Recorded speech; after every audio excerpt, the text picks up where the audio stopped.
Tidak ada? Oke, saya tambahkan lagi. Tidak ada. Oke. Nah, oke, Bank Indonesia ya, sejarah, status, tugas, Dewan Gubernur, akuntabilitas, dan transparansi hubungan dan lembaga lainnya.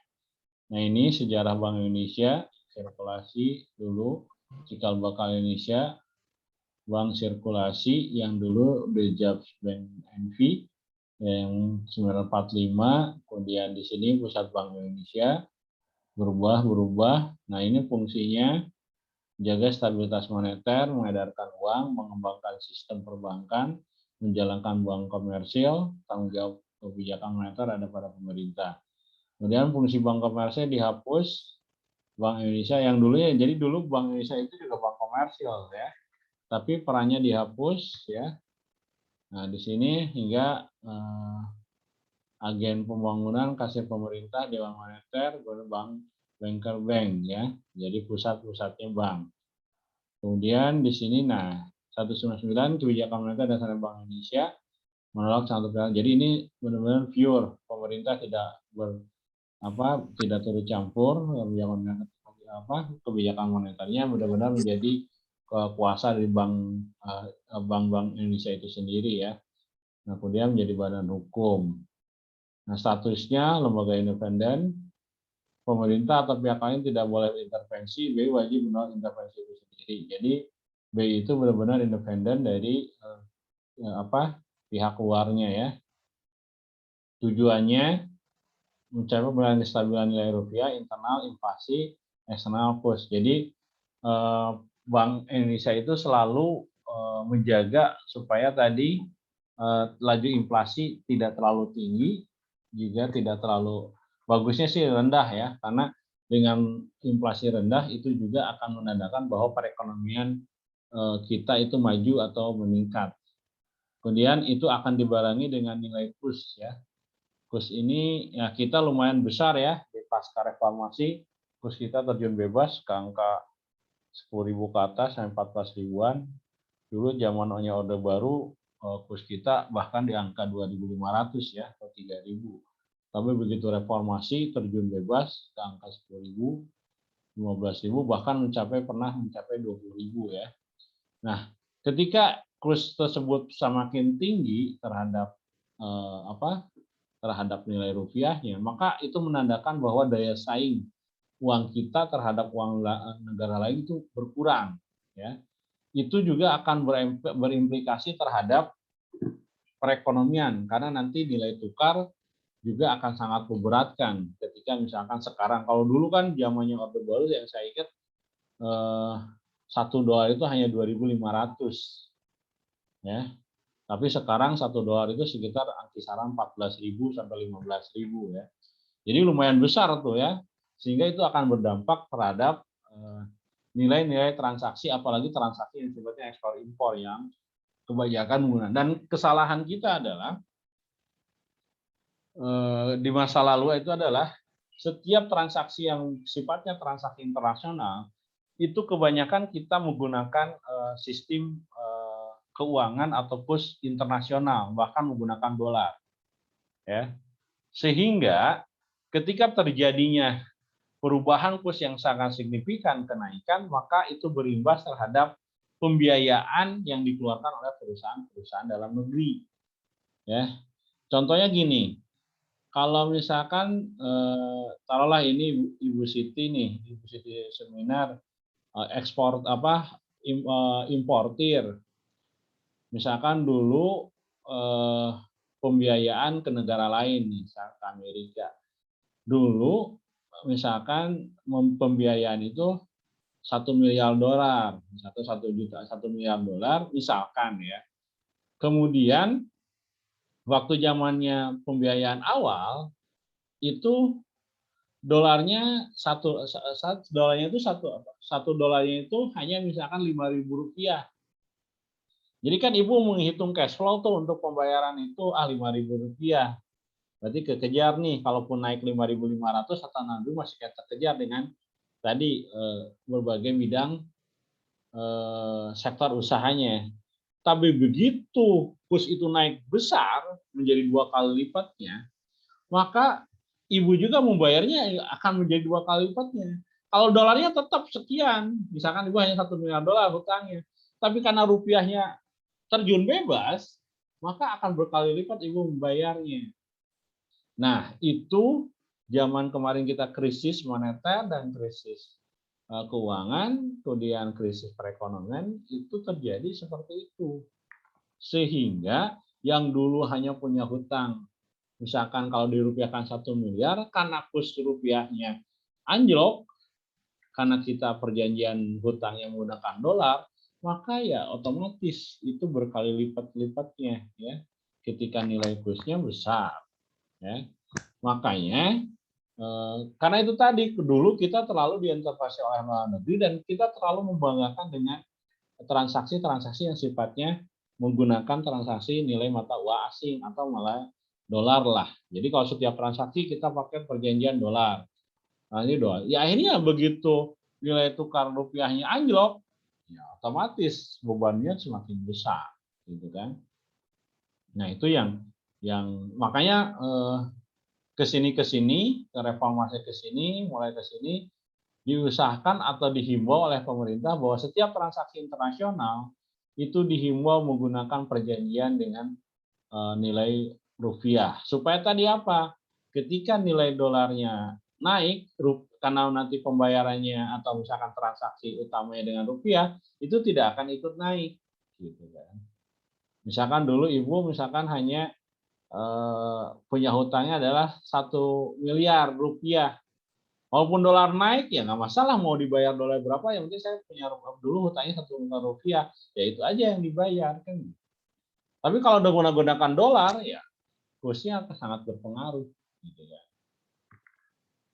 Tapi juga ada banyak yang kayak mendadak juga dengan kurs dolar yang semakin meningkat.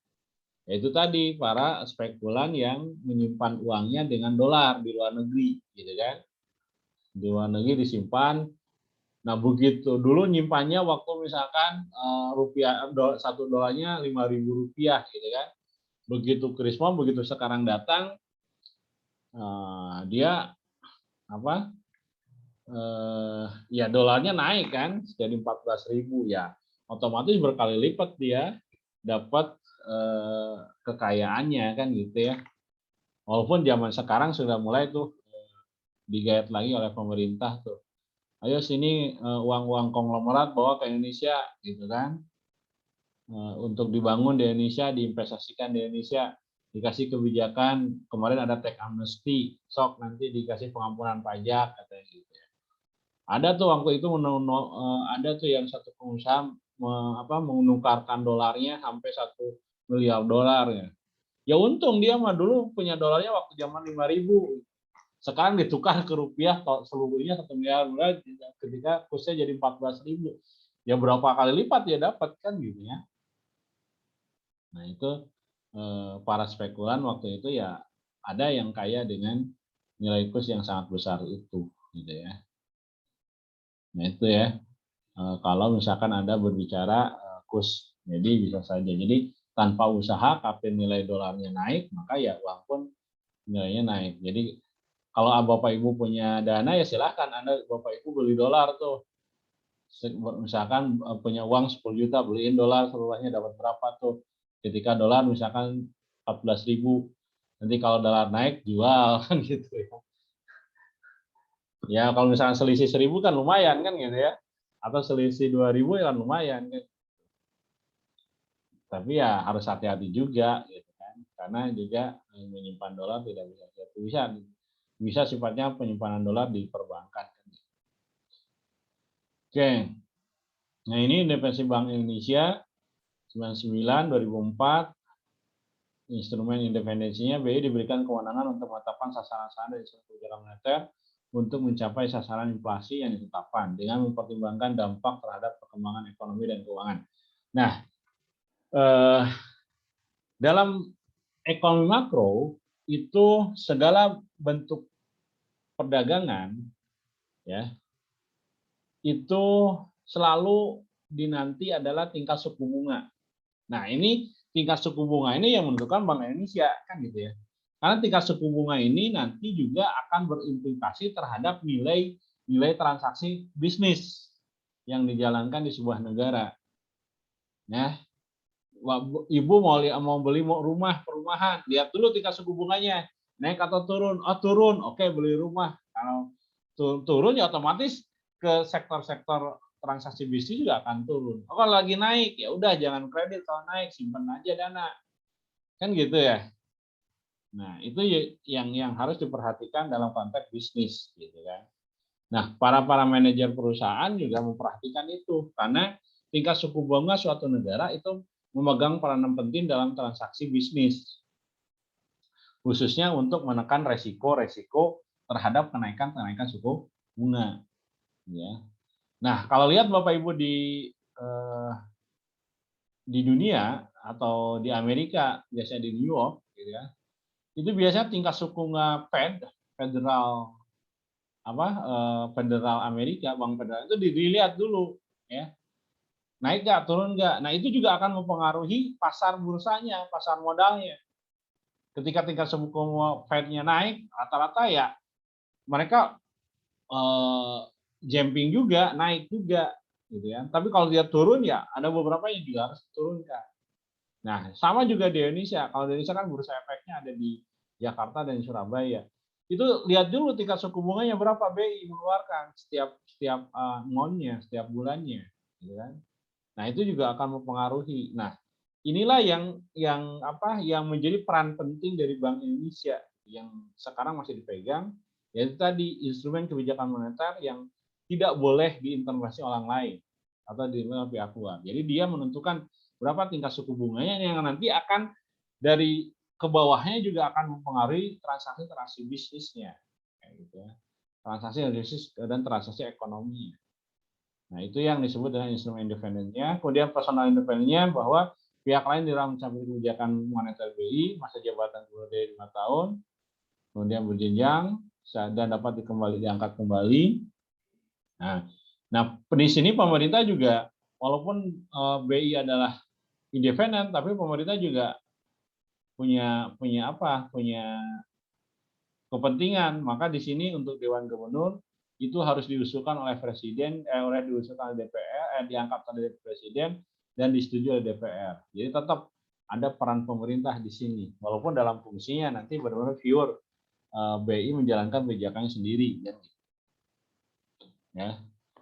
Jadi tetap gubernur Bank Indonesia juga tetap diangkatnya oleh Presiden, ya. Kemudian BI tidak mempunyai goal independensi karena sasaran inflasi ditetapkan oleh pemerintah setelah berkoordinasi dengan. Jadi nanti pemerintah juga menentukan tadi kan kebijakan moneter itu dipegang dua oleh pemerintah, oleh Deku, kemudian oleh Bank Indonesia. Nanti koordinasi itu. Nah, kebijakan moneter apa? Nah, fungsinya apa? Regulasi, mengatur. Nah, di sana peran pemerintah dan Bank Indonesia dalam mengatur perekonomian Indonesia. Karena jangan sampai pasar murni bergerak lalu merubah tatanan perekonomian kita. Kenapa? Karena kita belum bisa menjalankan fungsi persaingan murni. Kalau fungsi persaingan murni kan pasar murni adalah pure karena pasar yang berbicara. Kita nggak bisa. Kalau misalkan pemerintah tidak intervensi, bahaya terhadap produk-produk dalam negerinya. Ya. Produk-produk dalam negerinya. Bahaya itu. Kenapa demikian? Karena tadi negara berkewajiban melindungi produksi dalam negeri. Bahkan sampai sekarang Indonesia bisa dikatakan masih minim kita produksi dalam negerinya. Bahkan bisa dikatakan baru sekitar 65-60% lah. Baru 35 sampai 40% bahwa kita bisa memproduksi kebutuhan kita sendiri dengan produk kita. 65% atau 60 sampai 65% masih dengan produk luar. Ya. Jadi negara kita itu sebenarnya seksi bagi pasar, bagi negara lain. Kenapa? Ya tadi penduduknya banyak, karakteristiknya konsumtif, kan gitu ya. Jadi sangat potensial bagi pasar luar negeri. Jadi banyak berbondong-bondong kenapa Cina, Amerika, Prancis, Inggris, itu sangat-sangat menginginkan pasar di Indonesia karena tadi penduduknya yang banyak dan potensial. Kenapa? Karena Indonesia masih di bawah 40% produksinya dalam memenuhi kebutuhan hidupnya tersebut. Jadi 60% masih produk luar. Ya coba lihat aja mana produk kita. Handphone yang Bapak Ibu pegang ada nggak produk Indonesia? Laptop yang Bapak Ibu pegang atau yang Ibu gunakan ada nggak produk Indonesia? Kemudian transportasi yang ada di jalan-jalan ada nggak produk Indonesia? Ya, bahkan bisa ke hal-hal yang lain sekarang kan gitu ya. Nah, itu bahaya kalau misalkan pemerintah tidak melakukan intervensi. Produk kita nggak akan laku. Ya.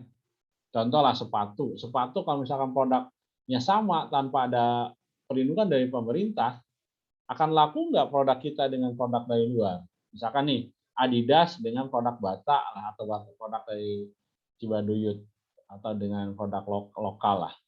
Harganya sama, kira-kira Bapak Ibu milih mana? Ya. Nah, sekarang tanya gini, ada produk handphone kita tuh apa ya? Produk asli kita tuh apa ya? Bapak Ibu tahu nggak produk handphone asli Indonesia apa? Evercost, Pak. Evercost bukan, masih Cina dia. Iya sebenarnya setara. Nah Evercost gitu ya. Tapi emang benar produk kita Evercost itu. Ya. Selain Evercost ada lagi nggak kira-kira? Nokia mungkin. Oh Nokia bukan. Produk luar itu. Advan ya. Evercost Advan. Ya. Coba lah Bapak Ibu lihat. Speknya sama nih antara Samsung dengan Advan. Kalau tidak diproteksi pemerintah, kira-kira Bapak Ibu milih mana? Samsung atau Advan? Nah, makanya kan dengan spek sama pasti Samsung harganya lebih tinggi ya. Benar nggak?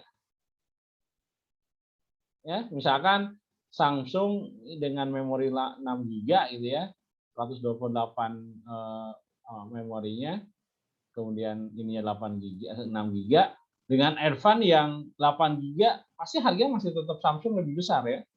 Kenapa? Karena tadi produk luar akan dikenakan biaya masuk, impor, kan gitu ya. Kemudian biaya PPN lebih besar, ada PPNBM-nya, biaya masuknya. Kenapa lebih besar? Karena tadi untuk menguasai, untuk menyelamatkan produk kita, produk dalam negeri. Kalau tidak diselamatkan, ya kita nggak akan bersaing, kalah. Ya. Makanya ya satu sisi sebenarnya kalau saya sih dulu ketika ada Timor bagus ya, ketika ada mobil Indonesia Timor. Tapi ya karena persaingan besar lalu dibumbui dengan politik akhirnya gugur ya Timor itu. Padahal kalau misalnya terus berkembang kan ada produk dalam negeri kita tuh Timor kan gitu ya. Mungkin beli mobil mobil baru bisa hanya 30 juta atau 50 juta mobil baru. Tapi sekarang kan nggak ada gitu ya.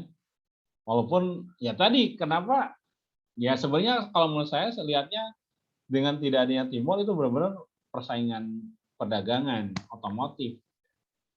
Walaupun kemarin ramai juga ketika zaman Jokowi naik ada dengan mobil SMK gitu ya.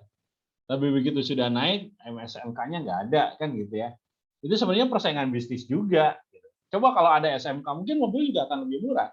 Kita bisa beli mobil yang hanya 50 juta tapi udah grace, udah baru. Ya. Tapi ya perang besar dalam dunia otomotif, dalam dunia persaingan, Jepang, Amerika, Inggris, Jerman nggak mau tuh. Kenapa? Karena Indonesia itu besar pangsa pasarnya. Ya. Kalau misalkan Indonesia menghasilkan mobil, motor sendiri, produk luar nggak akan laku di kita, kan gitu. Ya. Kita nggak akan beli motornya Jepang, kita nggak akan beli motornya Italia, kita nggak akan beli mobilnya Jepang, mobilnya Amerika. mobilnya Cina. Kalau kita punya mobilnya sendiri kan gitu, kan enggak? Ya mungkin bisa lebih murah kan gitu. Tapi ya sampai sekarang kan nggak ada. Bahkan kita dulu zamannya kita bisa membuat pesawat, ya malah digulingkan pesawat itu nggak ada akhirnya, kan gitu ya. Nah itu juga yang menurut saya harus juga kita perhatikan juga ke depan, bahwa kita harus mempunyai produk-produk sendiri yang bisa diproduksi sendiri supaya tadi nilai jualnya lebih murah dan kita bisa menikmatinya. Sekarang kan kita lebih banyak mengeluarkan harga yang lebih mahal, kenapa? Karena produknya dari luar. Dan kita selalu terlena oleh produk luar. Dan selalu kita, bahkan ada beberapa teman saya juga kalau main ke Singapura, kita main. Ya ceritanya sih studi banding ke Singapura. Belanja di Singapura. Gaya dia bawa sepatu dari Singapura, merek tertentu gitu ya. Begitu disamakan dengan yang Cibaduyut, ya sama produknya Cibaduyut. Di Singapura belinya 2 juta, di Cibaduyut cukup 200.000 atau 500.000 gitu kan. Tapi di Cibaduyut diekspor ke Singapura, nanti di Singapura dinamain lagi produk Singapura kan gitu ya. Yang beli warga negara Indonesia juga. Gitu. Jadi ya mahal juga akhirnya. Nah, harusnya kita harus bangga dengan produk kita supaya tadi ekonomi kita naik, dilihat kita banyak-banyak menggunakan produk dalam. Banyak juga kalangan. Nah, kalau Anda bermain ke Jepang, di Jepang itu akan sangat jarang melihat produk dari luar. Di Jepang itu ya. Di Jepang itu hampir sangat jarang melihat barang-barang yang digunakan kehidupan sehari-harinya itu produknya dari luar.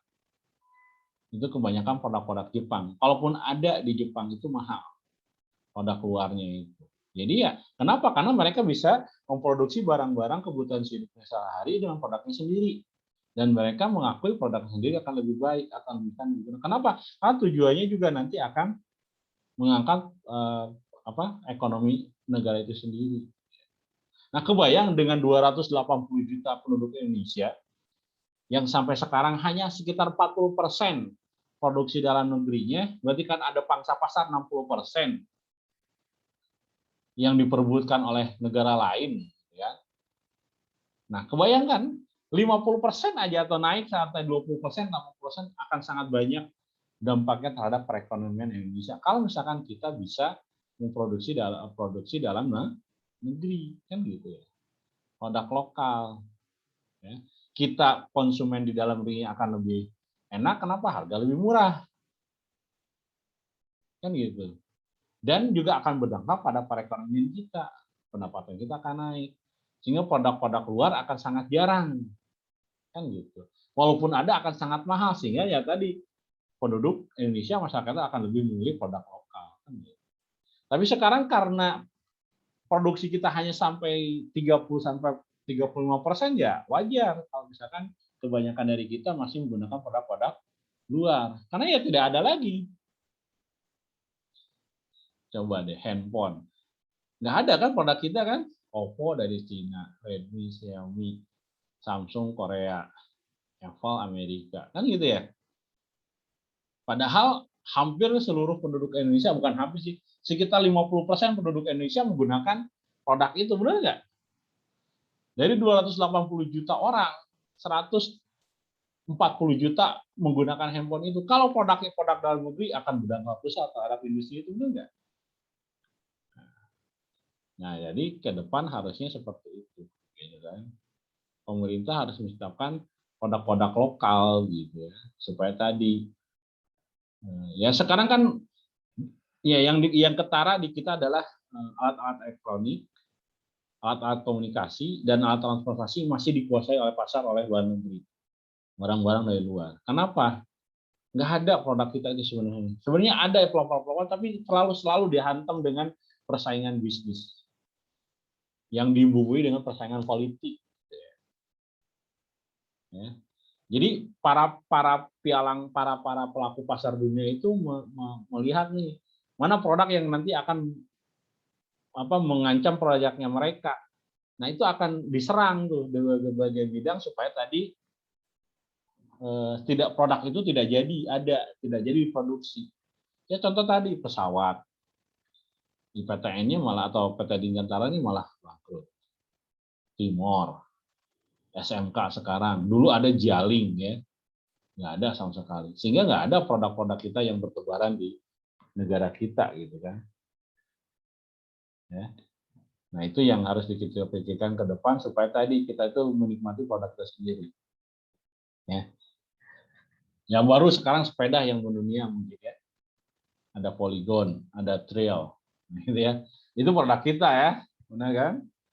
Nah, baru sepeda yang suka goes mungkin banyak ya, itu tadi ada produk-produk Surabaya kan, Polygon, Trail, Wimcycle, terus apa lagi ya? Wimcycle itu Trail juga ada Wimcycle kan produk Indonesia tuh. Bersaing dengan produk-produk luar negeri kayak Amerika, Trax gitu ya. Spesialis dari Swiss kan gitu ya. Walaupun ya tadi suku cadangnya, ordernya banyak juga dari Jepang dan Amerika. Nah, ke depan harusnya seperti itu ya. Oke.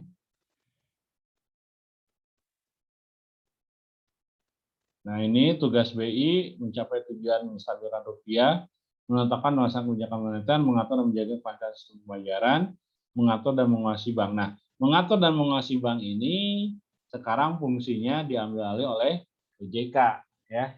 Jadi yang mengatur dan mengawasi bank itu bukan lagi Bank Indonesia. Jadi Bank Indonesia hanya dua ini tugasnya sekarang itu. Menetapkan kebijakan moneter dan mengatur dan menjaga kelancaran sistem pembayaran. Ini mengatur dan mengawasi perbankan sekarang berubah ke perannya ke OJK. Otoritas Jasa Keuangan. Nah, ini secara makro mikronya. Kemudian pengaturan penyelenggaraan pembayaran tadi mencetak, mengedarkan, mencabut uang, jelas, dan memusnahkan.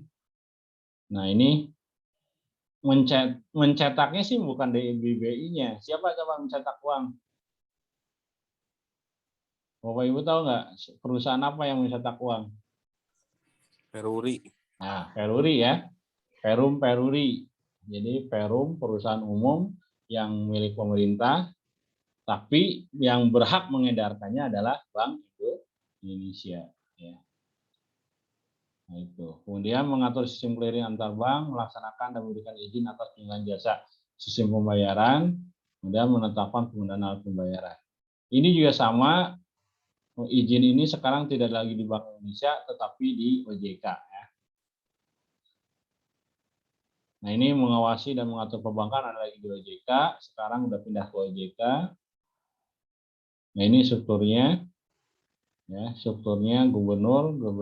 Jadi BI itu dipimpin oleh Gubernur Bank Indonesia, lalu ada Deputi Gubernur Senior.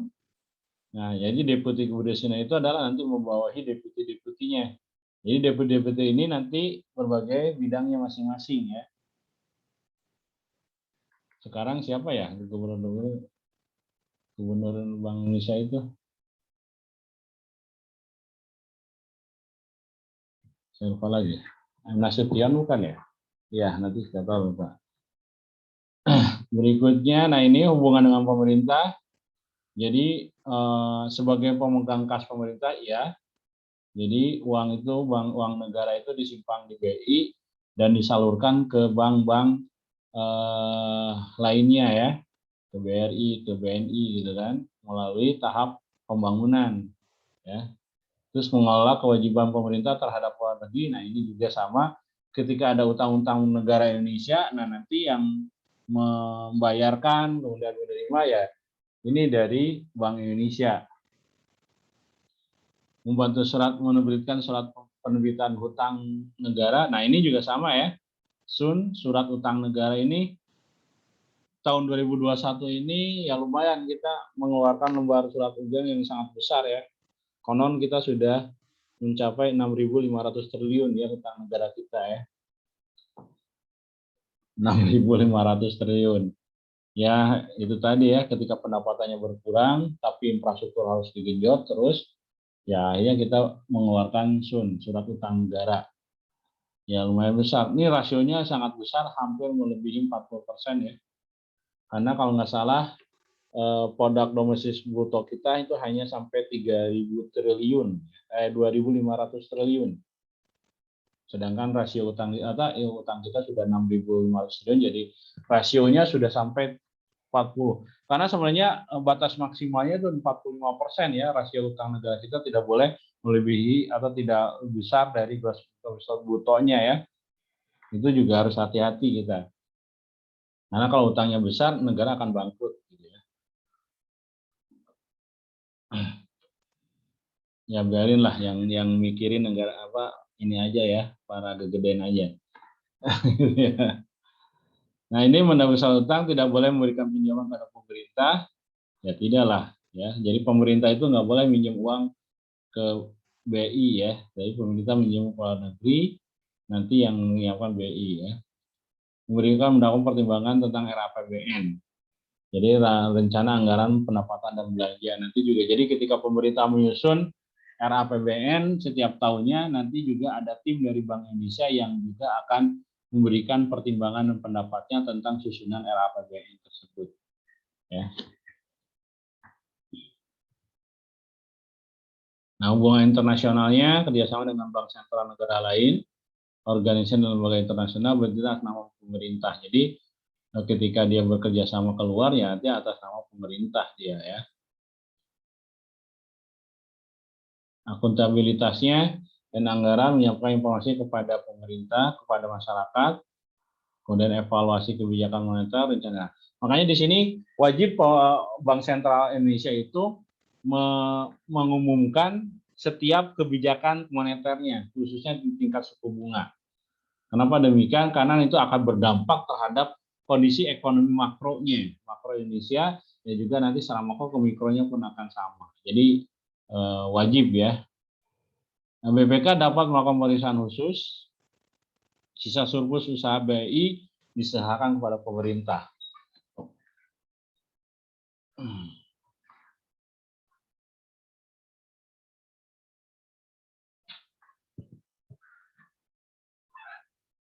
Nah, penetapan sasaran inflasi dalam pemerintah mendapatkan tugas pengawas seperti ini. Nah ini sampai sini Bapak Ibu, ada yang mau ditanyakan nggak? Silakan.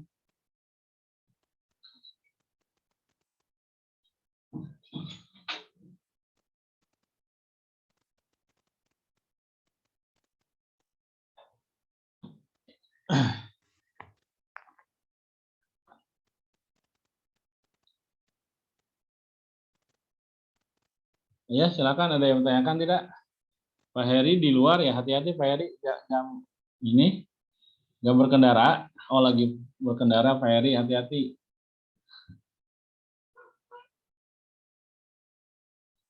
Oke, ada yang tanyakan Bapak Ibu? Pak, izin bertanya. Ya. Kalau kan Bank Indonesia itu tugasnya memproduksi uang ya Pak. Nah kalau misalnya Bank Indonesia memproduksi terlalu banyak uang, apakah akan terjadi inflasi? Oke. Apa ini Laura Gultom? Ini ada ini dengan marga ya Gultom itu ya? Bukan? Iya Pak. Nah, iya. Karena dulu ada deputi senior Miranda Gultom kan gitu ya. Kemudian deputi senior Bank Indonesia ya. Miranda Gultom ya disebut dengan wanita besi gitu ya. Oke, gini. Tadi saya tegaskan bahwa Bank Indonesia tidak memproduksi uang. Tetapi fungsi Bank Indonesia adalah menyalurkan uang. Yang mencetak adalah perum-perurinya. Tapi yang berhak menentukan berapa besarannya uang yang dicetak dan yang dimusnahkan, itulah BI yang pegang kendali. Jadi nanti BI itu akan menentukan nih kepada perum-peruri, oke cetak uang sekian miliar. Nanti BI juga akan menarik uang yang masuk ke BI berapa tuh. Jadi tidak serta-merta BI mencetak uang, kurang uang nih, cetak uang. Nggak bisa seperti itu. Karena tadi peran BI juga harus menjaga inflasi ya dan deflasi juga. Ya. Jadi intinya nanti uang yang akan dicetak oleh Perum Peruri itu harus berdasarkan permintaan dari Bank Indonesia. Karena yang berhak menentukan jumlah cetakan uang baru dan yang nanti mengedarkan adalah Bank Indonesia. Nah, jadi berapa nilainya, maka dari Bank Indonesia lah dia menentukan. Perum Peruri mencetak berdasarkan permintaan Bank Indonesia. Nah, Bank Indonesia tidak serta-merta juga mencetak uang tanpa pertimbangan penarikan uang. Jadi ketika mencetak, dia juga harus menarik uang. Dan selisihnya jangan sampai terlalu besar. Kalaupun harus ada selisih, jangan besar. Kenapa? Bahaya. Itu terjadi ketika zaman Soekarno dulu ketika terjadi devaluasi.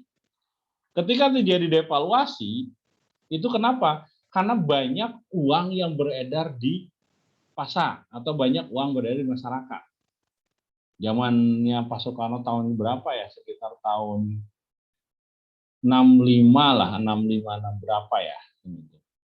Uang itu banyak beredar di masyarakat. Kenapa? Karena tadi Bank Indonesia mencetak uang begitu besar, begitu banyak. Sehingga uang beredar di masyarakat banyak sama sekali, sehingga itu menurunkan nilai uang yang disebut dengan devaluasi. Jadi waktu itu ada yang namanya punya uang 10.000, jadi nilainya hanya 1.000. Uangnya 10.000, tapi nilai intrinsiknya hanya 1.000. Jadi laku. Kenapa? Karena tadi banyaknya uang yang beredar. Jadi BI tidak bisa seenaknya dia mencetak uang lalu diedarkan, mencetak uang enggak. Jadi dia selalu akan mengawasi berapa uang yang beredar di masyarakat. Ya. Lalu kalau misalnya pro mencetak, maka dia harus juga menarik uang yang dari masyarakat. Bagusnya sih balance, mencetak 1 miliar, menarik 1 miliar. Itu balance. Jadi uang yang beredar di masyarakat tetap terjaga dan stabil. Karena tadi bahaya kalau misalkan uang kita beredarnya lebih banyak, itu akan menurunkan nilai uang. Jadi bisa saja nanti Pak Agus punya uang misalkan 10 juta, terjadi devaluasi, uangnya dari 10 juta itu nilainya hanya 1 juta. Ya. Jadi benar uang fisiknya masih 10 juta, tapi begitu dipasarkan atau bisa dipergunakan nilainya hanya sampai 1 juta. Kenapa? Karena banyak yang beredar uang di masyarakat. Nah itu jadi tetap ada perhitungan bagaimana Bank Indonesia menciptakan uang atau menedarkan uang berdasarkan perhitungan tadi peredaran uang di masyarakat. Jadi ada perhitungannya, ya. Tidak bisa. Nah, yang paling banyak rame biasanya di musim-musim ya misalnya isu lah. Benar atau tidak tahu ya. Isu. Biasanya yang akan banyak menjadi riskan itu di musim-musim pemilu gitu ya. Atau musim-musimnya kampanye politik lah. Nah, itu biasanya banyak ya tadi uang-uang yang kadang-kadang beredarnya tidak jelas. Ya terlepas benar atau tidak gitu kan. Sebenarnya tidak boleh kan Bank Indonesia disalahgunakan untuk kepentingan tertentu gitu kan. Karena bahaya itu ya. Oke, itu ya Laura. Jadi kalau berbicara uang yang dicetak, ya benar. Jadi yang boleh mengedarkan uang baru itu adalah Bank Indonesia, tapi yang mencetaknya adalah Perum Peruri. Itu berdasarkan peredaran uang di masyarakat juga. Ya. Nah, seperti itu. Paham ya? Jadi ada regulasinya. Oke, ada lagi? Monggo, Bapak Ibu.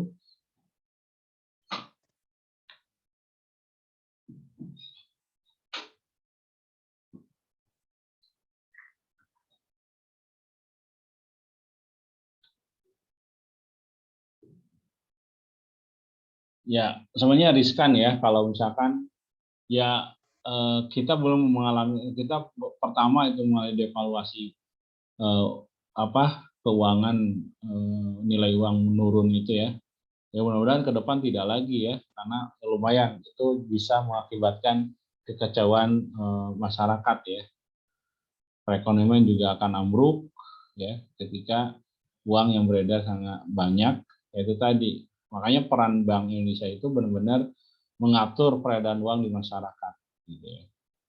Kalau inflasi itu sebenarnya tadi menjaga nilai uangnya, jangan sampai inflasi kita terjun bebas. Sekarang inflasi kita kan masih di angka 1 digit ya. Kalau sudah mencapai 2 digit, maka itu akan mempengaruhi kondisi makroekonomi. Ya, makroekonomi itu satu, ketika inflasi besar, maka itu menandakan bahwa kos ekonomi kita akan sangat besar. Ketika kos ekonomi kita sangat besar, maka akan menurunkan daya produksi. Ketika daya produksi akan menurun, maka akan menurunkan juga pendapatan negara kita. Pendapatan masyarakat yang berkurang, daya beli yang berkurang, maka banyak pengangguran, kemudian produk-produk mahal, akhirnya ya tadi akan terjadi banyak kekacauan-kekacauan ekonomi, sosial, dan politik, dan keamanan. Itu bahayanya kalau inflasi besar. Ya. Makanya selalu dijaga bagaimana tingkat inflasi jangan terlalu menyentuh tinggi. Jadi ketika harga-harga sudah mulai tinggi, maka peran pemerintah lah di sana harus melakukan sebuah penekanan-penekanan. Ya bisa dilakukan dengan operasi pasar kan gitu ya.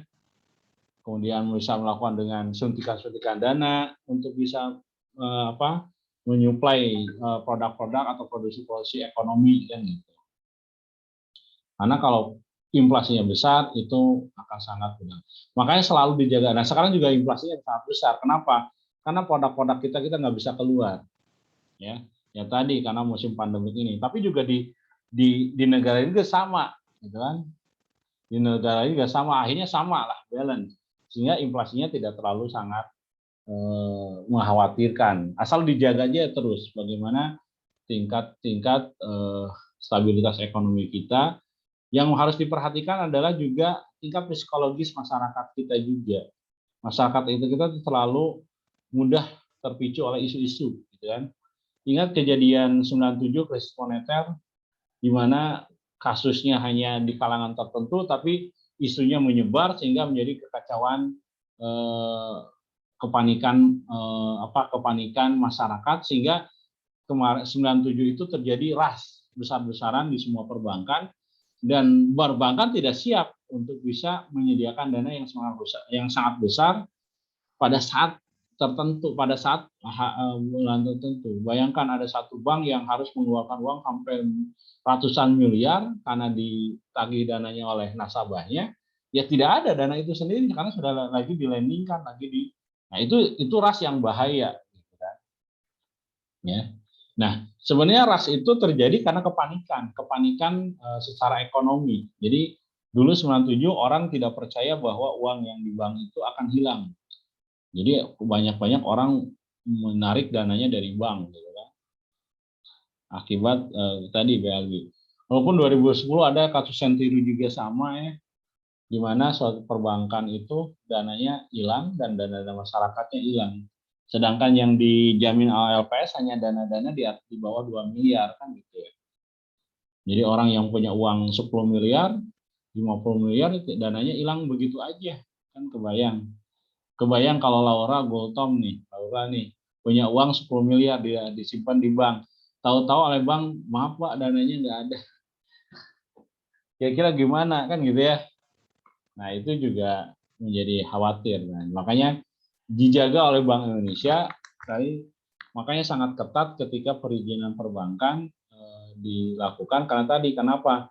Karena tadi jangan sampai menimbulkan kekacauan dan kepanikan di tingkat masyarakat yang akan merusak perekonomian. Ya. Nah itu yang harus dijaga oleh Bank Indonesia tersebut. Oke, silakan ada yang mau tanyakan lagi?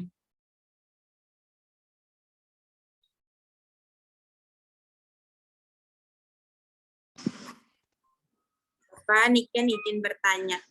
Ya, Bu Niken, monggo. Mungkin ini pertanyaannya sepele Pak, cuman Niken selalu pengen nanya, kan kita tuh banyak hutang ya Pak ke luar negeri gitu kan. Terus kita kan sering mencetak uang, kenapa kita nggak bisa bayar hutang-hutang kita dengan pencetakan uang itu Pak? Oke, ya itu tadi. Kebanyakan hutang luar negeri kita adalah menggunakan uang nilai mata uang asing. Jadi hutang luar negeri kita kebanyakan menggunakan uang asing, jadi nilainya dolar. Jadi kalau kita mencetak uang rupiah, lalu kita beli dolar, itu kan otomatis uang rupiahnya tetap akan beredar di Indonesia, tidak keluar. Enggak? Misalkan inilah, taruhlah misalkan utang kita udah jelas 6.000 triliun. Kita cetak uang 6.000 triliun. Cetak uang kita kan rupiah, bukan dolar, benar nggak? Nggak bisa kita mencetak uang dolar kan gitu ya, karena bukan uang kita kan gitu ya. Nah, kalau kita cetak uang 6.000 triliun, berarti kan kita harus bayar ke luar negeri, tapi kan bayar ke luar negerinya nggak pakai rupiah kan, tapi pakai dolar, benar nggak? Nah, ketika yang 6.000 rupiah, 6.000 triliun itu kita beli, kita jual untuk membeli dolar, otomatis uang rupiah tetap di kita kan, di negara Indonesia. Benar nggak?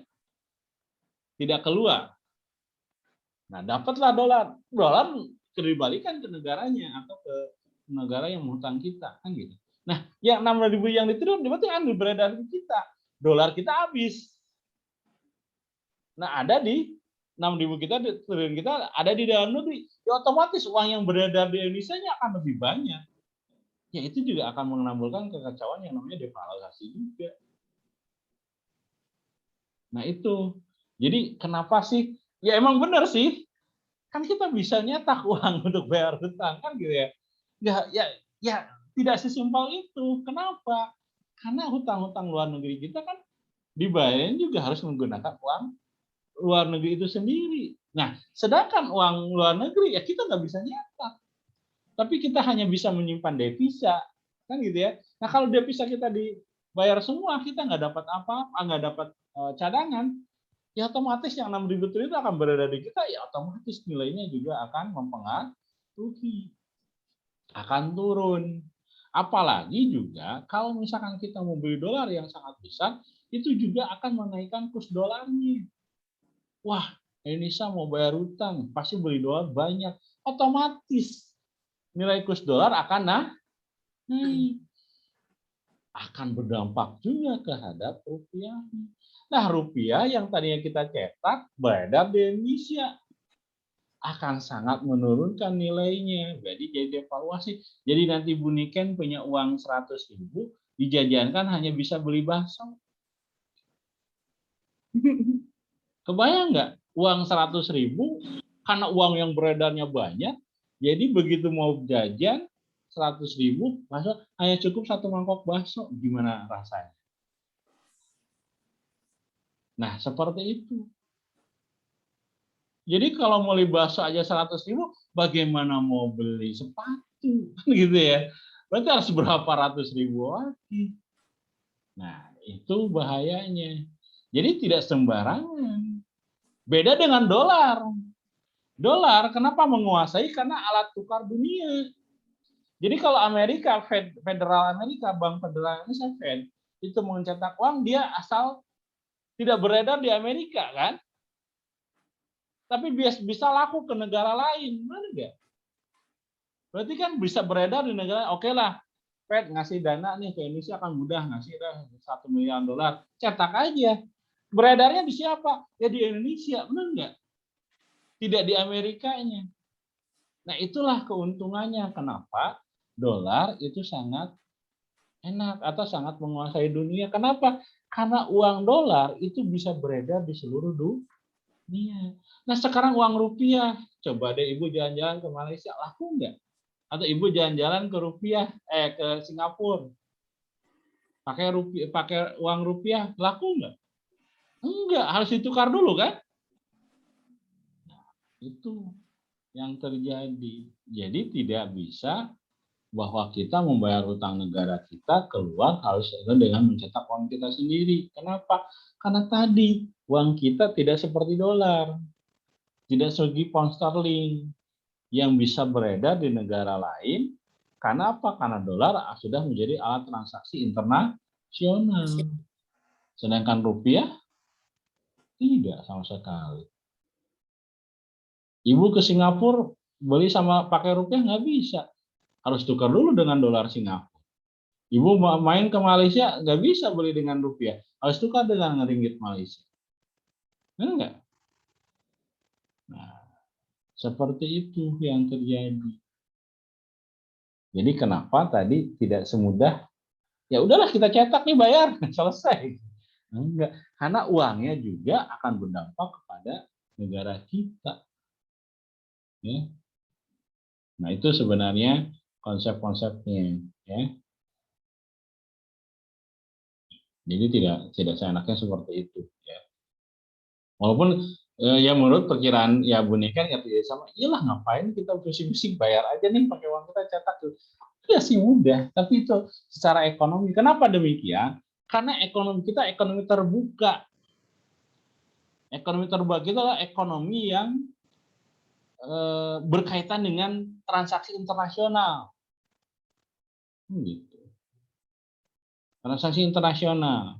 Tidak bisa kita hanya berdiri sendiri. Kecuali kalau kita mau ekonomi tertutup, tidak lagi ada transaksi internasional, tertutup hanya kita aja sendiri, ya bisa saja. Cuma kita nggak akan laku nantinya. Nah seperti itu Bu Niken. Ya secara logiknya gitu ya. Baik, Pak. Oke, ada lagi? Saya Ya Pak Agus, gimana Pak Agus? tadi kan masalah digitalisasi Iya. di lembaga keuangan Pak sama. Iya. Memang perubahan yang signifikan untuk di digitalisasi. Cuman kita kan terkendala dengan sistem Pak. Iya. Untuk mengimbanginya. Gitu. Kalau menurut Bapak strategi yang memang tetap kita lakukan sebagai lembaga keuangan, apakah masih memungkinkan tetap di manual, Pak? Anggap manual, Pak ya?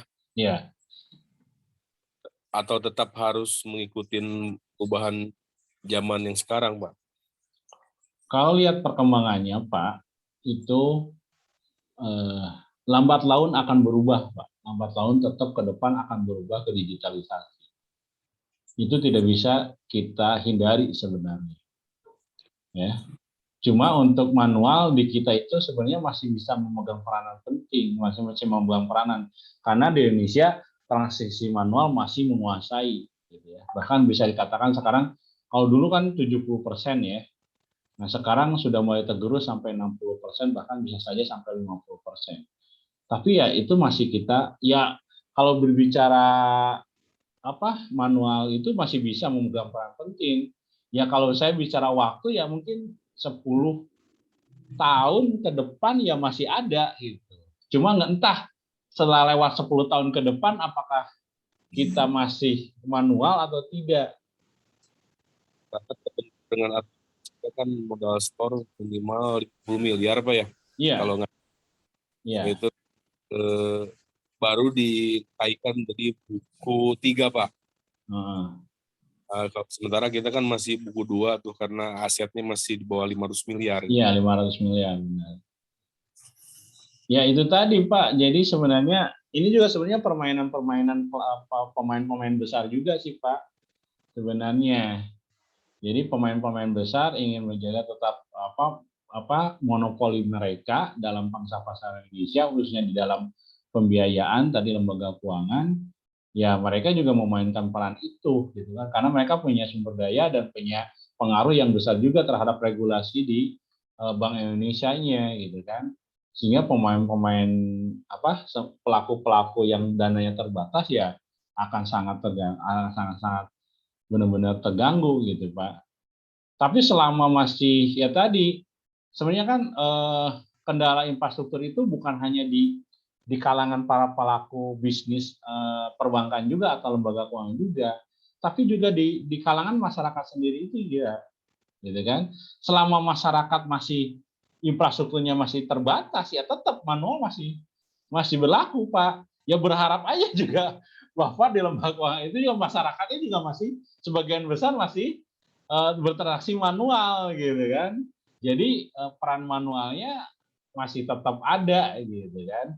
Berbeda di negara-negara maju. Kalau negara maju karena masyarakat juga sudah mulai menggunakan digitalisasi sangat kurang penggunaan transaksi manualnya. Bahkan bisa dikatakan hanya 30% kalau nggak salah. Gitu kan. Tapi juga harus diantisipasi juga Pak regulasi-regulasi yang dikeluarkan oleh pemerintah. Nah, pemerintah itu kan sekarang regulasi-regulasinya sangat-sangat mengarah ke digitalisasi. Ya walaupun emang dengan jargonnya tadi untuk menekan kebocoran dan transparansi. Karena dengan digitalisasi kan sangat tertera ya Pak, sangat jelas gitu, tidak bisa ada kong kali kong lah istilahnya gitu ya. Iya. Iya. Nah, pemerintah sekarang juga ada concern ke sana. Selama pemerintahnya, kan sebenarnya kebijakan regulasinya itu kan masih dipegang oleh pemerintah ya Pak. Ya tergantung pemerintahnya juga. Kalau misalkan peran pemerintahnya atau keinginan pemerintahnya akan terus menekan terhadap digitalisasi ya akan berubah. Tapi kalau misalkan peran pemerintahnya jangan, misalnya, ya pasti akan dipertahankan juga gitu ya Pak. Tapi sebenarnya dari segala lembaga keuangan sendiri ya tadi Pak, sekarang itu masyarakatnya juga mulai berubah, apalagi kita dipengaruhi sekarang 1,5 tahun ini kan Pak dipengaruhi pandemi ya Pak. Nah, kalau dipengaruhi pandemi ya otomatis masyarakat tidak ada punya pilihan selain tadi digitalisasi ya. Terkecuali kalau misalkan pandeminya sudah berakhir. Apakah nanti masyarakat juga akan kembali normal seperti biasa? Nah, itu juga Pak yang perlu diperhatikan juga. Kalau COVID-19 tahun depan selesai, berarti kan kehidupan masyarakat kembali normal, kan gitu ya. Masyarakat juga mungkin akan kembali ke seperti biasa ya, ke mall, ya jajan ke pasar, ya jalan kan gitu ya. Nah, berarti kan peran manual transaksi manual masih tetap berjalan, masih diambang. Tapi kalau pemerintah di sektor-sektor tertentu tidak bisa Pak, karena sudah mulai digitalisasi. Nah, cuma memang lembaga keuangan harus bertransformasi aja Pak. Tapi Pak, kalau saya lihat dari apa yang dilakukan oleh sebuah Gojek itu Pak, itu kan sebenarnya dia tidak melakukan modal besar Pak, tapi hanya memanfaatkan momentum. Ya, beda dengan usaha transportasi konvensional yang harus mengeluarkan kapital yang besar. Nah, ya, tapi kalau Gojek itu kan enggak Pak, dia hanya memanfaatkan momentum, mulai digitalisasi, modalnya kecil tapi bisa menghasilkan berkali-kali lipat. Nah, saya rasa juga di lembaga keuangan juga harus berpikir ke arah sana juga, gitu kan? Karena investasi digital ini tidak akan sia-sia. Gitu kan? Dan banyak juga investasi digital yang tidak terlalu mahal, gitu kan? Ada hanya sepele, tinggal tadi para pemegang kebijakan bisa menangkap peluang-peluang tertentu di pangsa pasar yang bisa dimanfaatkan dengan baik, gitu kan? Kan dulu jarang orang memanfaatkan lembaga-lembaga keuangan hanya fokus ke funding, ke lending, kredit kan gitu ya Pak. Jarang memanfaatkan momentum-momentum seperti apa yang dilakukan sekarang Tokopedia atau misalkan Dana kan gitu ya. Hanya fokusnya ke kredit aja gitu kan. Nah, ternyata mereka tidak fokus ke kredit tapi bisa dan justru malah meningkat kan gitu. Nah, itulah yang mungkin yang harus dipikirkan terobosan-terobosan tertentu di lembaga keuangan, karena saya yakin kalau terus hanya dengan pola sekarang itu akan tergerus Pak. Harus benar-benar kecuali tadi ke kehidupan normalnya itu tadi. Jadi ya saya rasa di lembaga keuangan tertentu harus melakukan perubahan-perubahan. Contohnya gini Pak, leasing aja dulu waktu bank bangkit itu begitu besar. Tapi sekarang begitu zamannya transparansi malah mana leasing yang bertahan, benar nggak Pak? Ya, hanya sedikit kan yang bertahan. Berarti kan yang bertahan itu adalah yang satu punya visi yang jelas, kemudian punya capital yang walaupun tidak besar ya, tapi ada pendukung yang kuat kan gitu ya. Kemudian manajemen yang jelas gitu kan. Karena saya lihat juga di lembaga keuangan yang meruntuhkan lembaga keuangan bukan pihak eksternal, Pak. Saya lihat nih ya, Pak, yang meruntuhkan lembaga keuangan itu sendiri bukan karena persaingan, tapi karena internal sendiri yang justru menjadi penyebab keruntuhan. Betul. Ya. Iya kan, banyak tingkat kepercayaan nasabah runtuh hanya karena tadi SDM internal yang tidak jujur, tidak apa kan gitu ya. Nah itu saya lihat satu aja Pak dari berbagai sektor lembaga keuangan di leasing itu runtuhnya leasing itu bukan karena persaingan, bukan karena masalah hukum, tapi masalah digerogoti oleh masalah-masalah internal itu sendiri yang akhirnya meruntuhkan kepercayaan para nasabahnya. Nah itu Pak yang harus dibenahi Pak, menurut saya gitu ya, karena itu akan sangat berdampak. Nah, ya sebenarnya ketara banget kalau di dunia perleasingan Pak gitu ya. Ketara banget gitu kan secara internalnya melakukan siasat-siasat seperti apa, ketara banget. Dan itu sebenarnya akan menjadi bom waktu. Ya. Bom waktu bagi institusi itu akan membom waktu dan akan akhirnya jatuh gitu ya. Dan jatuhnya bukan karena persaingan. Hanya karena tadi kesalahan-kesalahan internal yang dilakukan oleh para SDM di internalnya itu sendiri. Ya tadi transformasi, apalagi dengan perkembangan dunia otomotif yang sekarang serba ini ya Pak, serba tidak pasti lah, gitu ya. Ketika harga naik, tapi ketika forma jualnya jatuh, gitu kan, ya akhirnya juga menimbulkan ketidakjelasan pasar, ketidakjelasan nasabah dalam konteks pembiayaan. Kemudian daya beli sekarang kan daya beli nasabahnya juga berkurang ya Pak, sehingga ya kalau dulu kan Bapak mau nyari pencairan pembiayaan 30 motor aja 30 aplikasi aja mudah ya Pak. Karena tadi kenapa dibarengi dengan tingkat perekonomian masyarakatnya stabil. Kan gitu ya. Ketika tingkat perekonomian masyarakat stabil, otomatis pembiayaan akan juga ikut naik. Beda dengan sekarang gitu kan. Income-nya berkurang karena perekonomian turun, untuk lending juga susah karena susah untuk mencari nasabah potensial kan gitu ya, karena nasabah potensial juga susah untuk mencari peluang bisnis yang mana yang bisa harus dikembangkan kan gitu. Nah, kemudian digerogoti oleh pengendali internal yang mungkin yang lemah juga gitu. Nah mungkin itu Pak. Ya, terima kasih. Ya sebenarnya Pak untuk di leasing ketara banget sih Pak, digerogoti oleh kesalahan-kesalahan internal gitu. Banyak kasus lah ketara gitu kan. Bahkan satu orang bisa sampai menggerogoti sekian ratus juta rupiah kan gitu ya. Walaupun tidak kerasa gitu kan. Gitu. Tinggal itu tadi pengawasan internal yang harus benar-benar dijalankan dengan baik.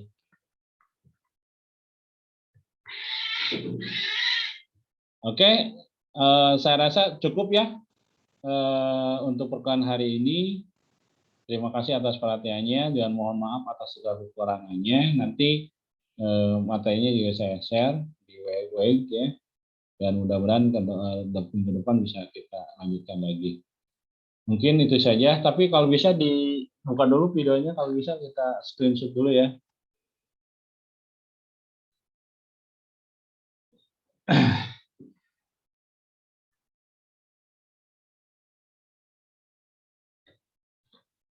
Oke, kita mulai ya.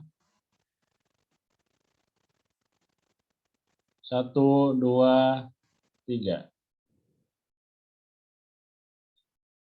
Oke, saya inikan dulu.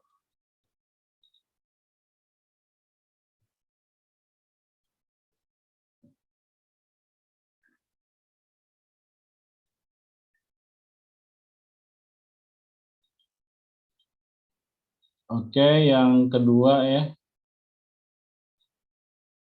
Yang kedua, 1, 2, 3. Oke.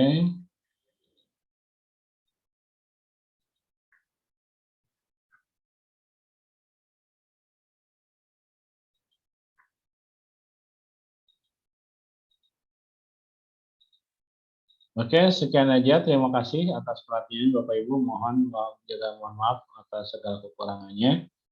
Saya tutup. Wabillahi taufiq wal hidayah. Wassalamualaikum warahmatullahi wabarakatuh. Waalaikumsalam warahmatullahi wabarakatuh.